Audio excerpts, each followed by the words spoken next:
मैं मोहन गंदे। आदर्श विद्या मंदिर का ये जो उपक्रम है, ये उपक्रम के लिए मैं सबसे पहले उनका आभारी हूँ कि उन्होंने मुझे चुना आप सभी विद्यार्थियों को मार्गदर्शन करने के लिए। मैं ये एजुकेशन फील्ड में मैं गए 35 साल से टीचिंग कर रहा हूँ, इस फील्ड में हूँ। मैंने कॉमर्स को काफ़ी करीब से देखा हुआ है। काफ़ी सारे स्टूडेंट्स इसमें एंट्री करके काफ़ी फ्लरिश कर गए हैं। इसलिए आपको भी मार्गदर्शन करने के लिए आदर्श विद्या मंदिर ने मुझे कहा है।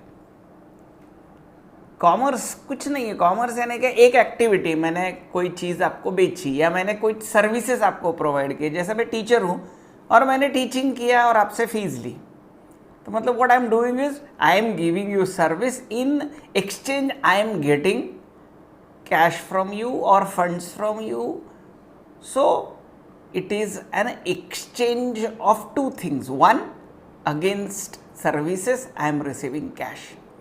तो ये एक्टिविटी जब बार बार इस दुनिया में होती है तो ऐसे bunch of several activities is called as nothing but commerce. अब ये कॉमर्स का इम्पोर्टेंस क्या है? तो कॉमर्स को बहुत सारे लोग यही समझते हैं कि कॉमर्स यानी कुछ नहीं, कॉमर्स यानी सीए है, सीएस है, सीडब्ल्यूए है, ऐसे कुछ ना कुछ समझते हैं। मगर कॉमर्स जो है, मैं सबसे पहले डिवाइड करता हूँ कि 10th के बाद कॉमर्स जो होता है वो आप 11th 12th के लिए भी ले सकते हैं, या आप 12th तक साइंस करके भी आप कॉमर्स में आ सकते हैं। इसका कारण है कि अगर आप 12th से कॉमर्स भी आ जाते हैं तो पहले 6 महीने तकलीफ होती है, पर उसके बाद आप आराम से कॉमर्स को बराबर पढ़ सकते हैं विदाउट एनी डिफ़िकल्टी। कुछ तकलीफ़ें पहले 2-3 महीने में होती है, मगर don't worry, you can take commerce either after 10th और आफ्टर 12th। अब वापस मैं 2 पार्ट में डिवाइड करता हूँ। आफ्टर 12th कुछ कोर्सेस है, आफ्टर ग्रेजुएशन कुछ कोर्सेस है, और कुछ ऐसे कोर्सेस है जो ग्रेजुएशन के साथ किए जा सकते हैं। 12th के बाद फॉर एग्जांपल आप लॉ एंट्रेंस दे करके 5 साल का लॉ कर सकते हैं। वो एंट्रेंस एग्जामिनेशन को कॉमन लॉ एडमिशन टेस्ट कहते हैं, क्लैट। 12th के बाद आप प्रोफेशनल डिग्री परसू कर सकते हैं, for example CA, CS, CA में एसीसीए, ऐसे बहुत सारे एसीसीए, ये इंग्लैंड एंड वेल्स की डिग्री है, मगर ऐसे अमेरिका भी डिग्री है, बहुत सारी डिग्रीज है। मगर आप ये ध्यान में रखें कि आपको 10th के बाद पहले ये सोचिए कि आप 12th के बाद कॉमर्स लेंगे या 12th के पहले कॉमर्स लेंगे। अब ये डिसीजन लेने के लिए मेरी गाइडलाइन मैं आपको बताता हूँ। अगर आप 10th के बाद आपको पक्का मालूम है कि आपको कॉमर्स में ही जाना है, तो मेरा सुझाव ये रहेगा कि आप 10th के बाद ही कॉमर्स लीजिए। 2 साल साइंस को पढ़ने की ज़रूरत नहीं है, वो पढ़ाई आपकी वेस्ट जाएगी। मगर 10th के बाद अगर आप श्योर नहीं है कि आपको कॉमर्स लेना है या साइंस लेना है, आपके करियर के बारे में यू आर इनडिसाइजिव आफ्टर 10th, तो आप 12th तक साइंस लेकर के भी कॉमर्स में आ सकते हैं। But if you are decisive, if you have decided for commerce, just go for commerce directly from 11th, you will be benefited a lot. अब सीए क्या है, सीए के अंदर का करियर क्या है, सीएस के अंदर का करियर क्या है, ये डिस्कशन या एसीसीए हो या क्लैट हो या एंट्रेंस टेस्ट फॉर मैनेजमेंट हो या कोई 5 ईयर कोर्स हो फॉर मैनेजमेंट, जिसमें से 2 डिग्रीज मिलती है, जैसे BA LLB, BA MBA, BBA MBA, ऐसी 2 डिग्रीज जिसमें मिलती है आफ्टर 12, वो कोई भी कोर्स आप ले सकते हैं मगर आप वो कोर्स ग्रेजुएशन के बाद भी कर सकते हैं। फॉर एग्जाम्पल बीकॉम पूरा कर लो, बीबीए पूरा कर लो और उसके बाद आप एमबीए करो। So you have a choice to make after your graduation. अब दूसरी बात बहुत सारे स्टूडेंट्स को आती है कि मैथ्स को लेना कि नहीं लेना। आप ध्यान में रखिए, मैथ्स जिसको जमता है, बहुत सारे स्टूडेंट्स हैं जो कॉमर्स में आते हैं और मैथ्स जमता है, मैथ्स में डिफ़िकल्टी नहीं आती, तो आप मैथ्स 11th-12th में लीजिए। इसका कारण है अभी डाटा साइंस का ज़माना है, तो बहुत सारे जॉब्स डाटा साइंस में मिलने वाले। इसके बाद बहुत सारे जॉब्स की ज़रूरत डाटा साइंस में होगी। तो इसका ध्यान रखते हुए अगर आप 11th-12th मैथ्स लेना पॉसिबल है कैसे समझेंगे?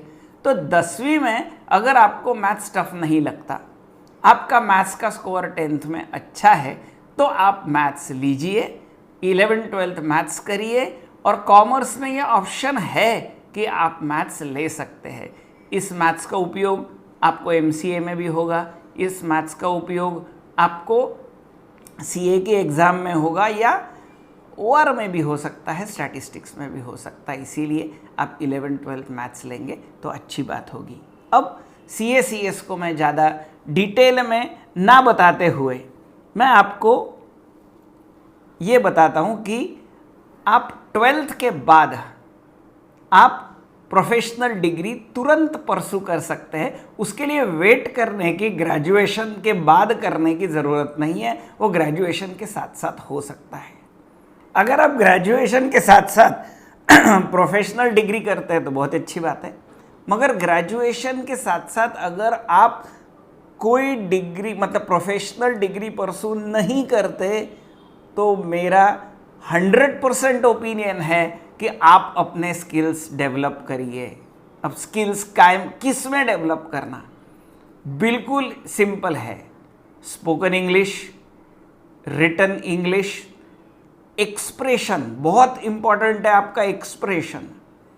उसके बाद सिंपल जैसे एमएस ऑफिस, उसके बाद टैली, बिग डाटा, आईओटी यानी internet of things, data science, बाद में मशीन लर्निंग, आर्टिफिशियल इंटेलिजेंस, ये बहुत सारी बातें हैं।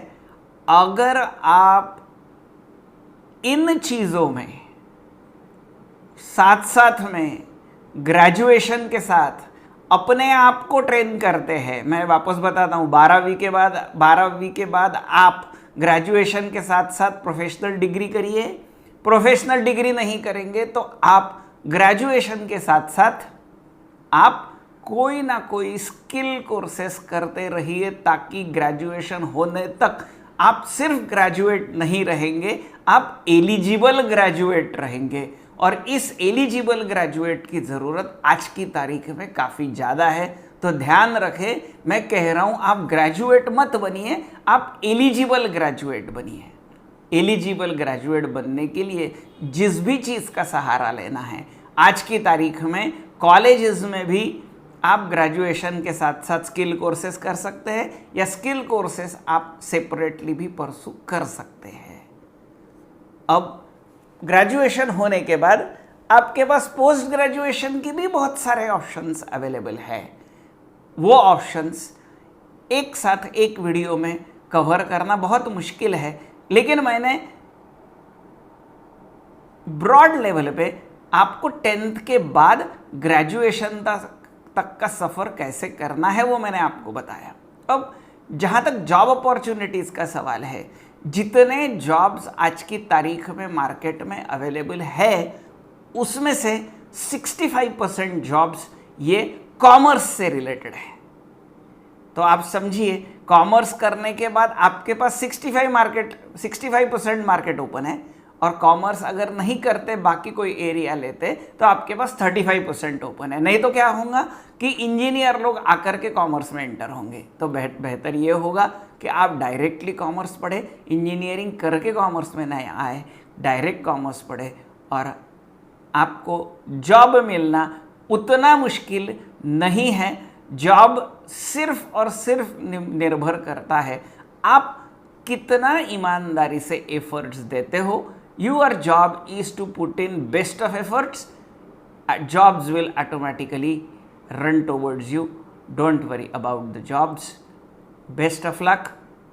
I wish Adarsh Vidya Mandir all the best for this endeavor.